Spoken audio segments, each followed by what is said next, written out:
اور ایک جادو وہ ہوتا ہے جو جنات کے ذریعے کیا جاتا ہے، اس کو بھی اچھی طرح سمجھیں. ہوتا یہ ہے کہ جو شیاطین جنات ہیں ان کو کوئی میسج دیا جاتا ہے کہ بھائی تم نے فلاں کام کرنا ہے، فلاں کو نقصان پہنچانا ہے. تو جب ان کو ایک میسج دیا جاتا ہے ایک خاص طریقے سے، جو یہ جادوگر ٹائپ کے لوگ ہوتے ہیں نا، وہ ان کو میسج دینا جانتے ہیں کہ کس طرح سے جن کو یہ میسج دیا جائے گا تو جن سمجھ جائے گا کہ میں نے کرنا کیا ہے. پھر وہ جن سے کام کروانے کے لیے، کیونکہ وہ جن کافر ہوتے ہیں اور شیاطین ہوتے ہیں یعنی برے جنات ہوتے ہیں، تو پھر کوئی بہت ہی وحشیانہ عمل کیا جاتا ہے جس سے وہ جن خوش ہو کے کچھ کام کر دیتے ہیں.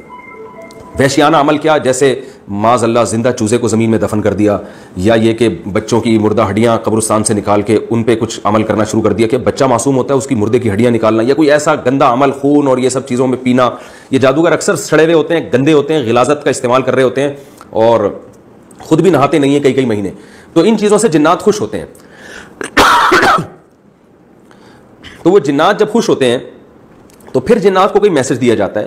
اس میں بعض دفعہ جن وہ کام کر لیتا ہے، بعض دفعہ نہیں بھی کرتا. یعنی کوئی ایسا قابو میں نہیں آ جاتا جن کے جادوگر جو بولے گا جن وہ کرنا شروع کر دے گا، ایسا نہیں ہوتا. کئی دفعہ جن قابو میں نہیں آتا، اور بعض دفعہ وہ قابو میں تو ویسے بھی نہیں آتا لیکن میسج پر عمل کر لیتا ہے اور پھر وہ جن اس کو پریشان کرتے ہیں. تو ایسا بھی نہیں ہوتا کہ جس پہ چاہیں جن بھیجیں وہ چلے بھی جائیں. بعض دفعہ اکثر تو جادو اثر نہیں کرتا ہے. یعنی ایسا نہیں ہے کہ جادوگر کسی کو بھی پریشان کرنا چاہے تو جن بھیج کے پریشان کر دے، ایسا نہیں ہے. بلکہ جنات بھی دیکھتے ہیں کہ بھیج کس پہ رہا ہے ہمیں. تو بعض دفعہ وہ ایسی شخصیت ہوتی ہے جنات واپس ہٹ جاتے ہیں، یا وہ سامنے والے کا کانفیڈنس، اللہ پہ توکل، اعتماد اتنا ہوتا ہے جنات جاتے ہی نہیں، وہ ڈرتے ہیں. یاد رکھیں جو رسول اللہ صلی اللہ علیہ وسلم پہ جادو کے اثرات ہو گئے نا، یہ لوگ اس کو بڑا کیش کراتے ہیں کہ یار جب نبی پہ ہو گیا تو ہم پہ کیوں نہیں ہو سکتا. خوب اچھی طرح سمجھ لیں، نبی صلی اللہ علیہ وسلم پہ جادو کا اثر اس لیے ہوا تھا کہ یہودی آپ کو جادوگر کہتے تھے، تو اللہ نے اس الزام کو آپ سے دور کرنے کے لیے آپ پہ جادو کا اثر ہونے دیا. ورنہ جادو کا اثر آسان نہیں ہے، علماء پہ جادو کرنا آسان نہیں ہے، مشہور شخصیتوں پہ جادو کرنا آسان نہیں ہے. نبی پہ اس لیے اثر ہوا تھا، اور وہ بھی تھوڑا سا ہوا تھا، جتنا کیا تھا اتنا ہوا بھی نہیں تھا.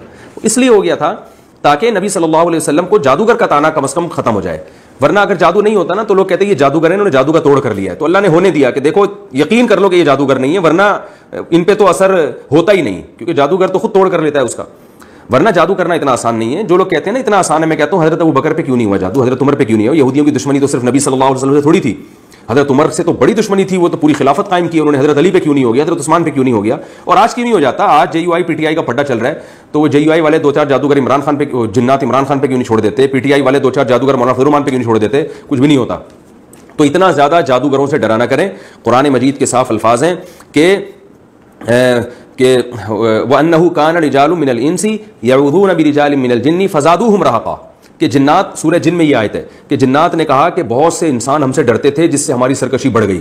تو پتہ یہ چلا کہ جو لوگ جنات اور جادو سے زیادہ ڈرتے ہیں، جنات اور جادو اثر بھی انہی پہ کرتا ہے. جن میں کانفیڈنس ہوتا ہے ڈرتے نہیں ہیں، ان پہ اثر نہیں ہوتا. خالد بن ولید رضی اللہ تعالیٰ عنہ ایک درخت کو گرانے گئے تھے، اس پہ جنات تھے، تو وہ جو ہے نا ایسے وہ چڑیل بن کے ان کے اوپر حملہ کرنے لگے. خالد بن ولید نے ایک تلوار گھما کے اس کا جو ہے نا وہ ستیہ ناش کر دیا. اب کوئی عام آدمی جاتا وہ تو اور ڈر جاتا، پناہ مانگنے لگتا. تو جنات سے زیادہ ڈرا ورا نہ کریں اور نہ جادوگروں سے ڈرا کریں.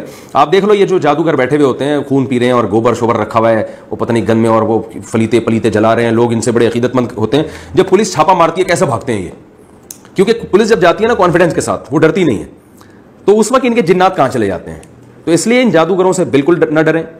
اور یہ اگر کہنا میں یہ کر دوں گا وہ کر دوں گا، میرے بیان سن کے بہت سے لوگ الحمدللہ انہیں ڈرنا چھوڑ دیا. تو ایک جادوگر نے دھمکی دی کل 24 گھنٹے میں تیرے ساتھ یہ ہو جائے گا. وہ لڑکے کا میرے پاس فون آیا، میں نے کہا اگر تو ڈرے گا تو ہو جائے گا، یاد رکھنا، نہیں ڈرے گا تو کچھ بھی نہیں ہوگا. اور اس جادوگر کو بول لے بھائی تو ڈبل کر دے میرے ساتھ نقصان نہ.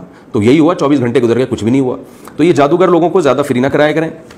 لیکن بہرحال جو اس طرح کے لوگ ہوتے ہیں ان پہ جادو اثر کرتا ہے، جو ان چیزوں پہ زیادہ یقین کرتے ہیں. اور احتیاط کا تقاضا بہرحال یہی ہے کہ رقیہ شرعیہ کا اہتمام کیا جائے تاکہ یہ اثر بھی، اگر اس کا امکان بھی ختم ہو جائے. اور وہی رقیہ ہے جو نبی صلی اللہ علیہ وسلم نے بتایا. سورہ فلق، سورہ ناس رات کو اپنے اوپر پڑھ کے دم کرنا چاہیے، اپنے بچوں پہ دم کرنا چاہیے. اسی طرح دعا سکھائی ہے نبی صلی اللہ علیہ وسلم نے، اعوذ بکلمات اللہ التامہ من کل شیطان وہامہ ومن کل عین لامہ. اس دعا کو پڑھ کے اپنے اوپر بھی دم کرنا چاہیے، بچوں پہ بھی. رات کو آیت الکرسی پڑھنی چاہیے سونے سے پہلے. تو یہ چیزوں کا اہتمام کریں گے انشاءاللہ اثر نہیں ہوگا. تو یہ میں نے 2 قسمیں آپ کو بتائی ہیں جادو کی، ایک جنات کے ذریعے اور ایک جو شعبدے بازی ہے. اور یہ بات خوب اچھی طرح سمجھ لیں، علماء نے یہ بات لکھی ہے، میں نے حوالوں کے ساتھ یہ بات کی ہے. بعض دفعہ یہ جو شعبدے بازی ہے مسمرزم کیا جاتا ہے، بعض دفعہ آپ کے دماغ کو پڑھا جاتا ہے. تو وہ بھی کیا کرتے ہیں، یہ بھی جادو کی ایک قسم ہے کہ اسباب مخفی ہوتے ہیں لیکن کچھ کام ایسا ہو رہا ہے جس پہ آپ حیران ہوتے ہیں. بعض دفعہ یہ کیا جاتا ہے، آپ کو خاص عمل دیا جاتا ہے، آپ اس عمل میں مشغول ہوتے آپ کی سوچ مرتکز ہو جاتی ہے. تو اس سے جو جس نے آپ کو وہ عمل دیا ہے نا وہ آپ کے دماغ پہ اثر ڈال دیتا ہے. پھر